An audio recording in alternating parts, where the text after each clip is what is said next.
يا سيدي، بائع القهوة المتنقلة هو اللي تسبب في هذه الكارثة الوطنية. بغى أنه يحرق مخلفات العمل ديالو ويشعل فيهم العافية في دوك الكيسان ديال القهوة. ايوا صدق، دار كارثة.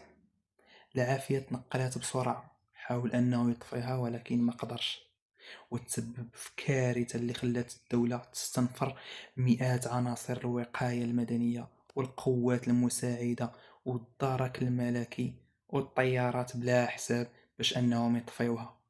قالك يومين وهما كيحاولوا.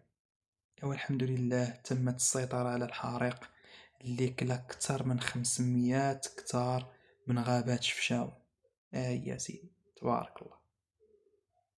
عاودتي شنقول لكم، شكرا لرجال الوقاية المدنية، جميع السلطات اللي دارت المجهودات ديالها، وجزاكم الله كل الخير.